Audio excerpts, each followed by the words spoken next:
Magandang umaga po. Narito na po ang magiging lagay ng panahon ngayong araw ng Lunes, August 26, 2024.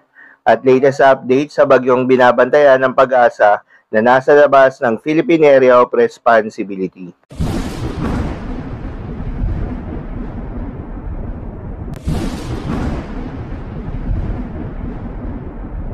Sa kasalukuyan na tayong sa Pag-asa, itong southwest monsoon o hanging habagat ay patuloy pa rin nakakaapekto sa may western section ng Southern Luzon, Visayas at Mindanao. Kaya naman nasaan yung maulap na kalangitan na may kalat-kalat na mga pagulan at thunderstorms.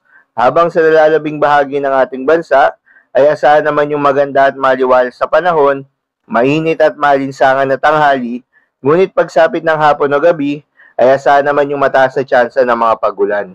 Samantala, yung binabantayan na bagyo ng Pag-asa na nasa labas ng Philippine Area of Responsibility na may international name na Shanshan, isa itong tropical storm category at huli itong namataan ng Pag-asa sa layong 1,725 kilometers east-northeast of extreme northern Luzon. Taglay ang lakas ng hangin na umaabot sa 130 kilometers per hour malapit sa gitna at pagbugso na umaabot sa 160 kilometers per hour. Kumikilos ito pa northwestward sa bilis na 30 kilometers per hour.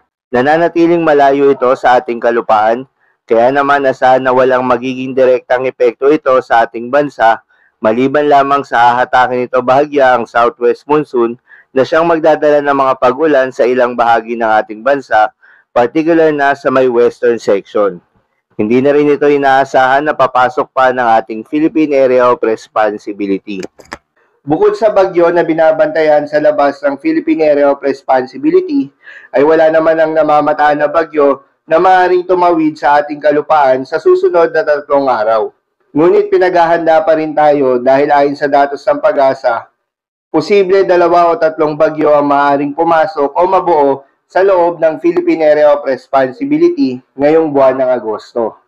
Para naman sa magiging lagay ng panahon ngayong araw ng Lunes, dahil sa epekto nitong southwest monsoon, asahan sa Mimaropa, Western Visayas, Negros Island Region, Zamboanga Peninsula, Basilan, Sulu at Tawi-Tawi ang maulap na kalangitan na may kalat-kalat na mga pagulan at thunderstorms. Posible ang mga pagbaha o pagguho ng lupa dahil sa katamtaman hanggang sa kung minsan ay malakas na pagulan. Habang sa Metro Manila at nalalabing bahagi ng ating bansa, ay asahan naman yung bahagyang maulap hanggang sa maulap na kalangitan na may kalat-kalat na mga pagulan o thunderstorms. Dulot naman yan ng mga localized thunderstorms. Posible rin ang mga pagbaha o pagguho ng lupa during severe thunderstorms. Madalas na bobo ang mga thunderstorms na ito tuwing hapon o gabi na nagtatagal ng 1 hanggang 2 oras.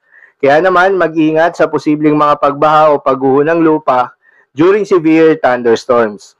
Para naman sa lagay ng mga dagat baybayin, ayon sa Pag-asa ay wala tayong nakataas na gale warning sa anumang seaboards ng ating bansa.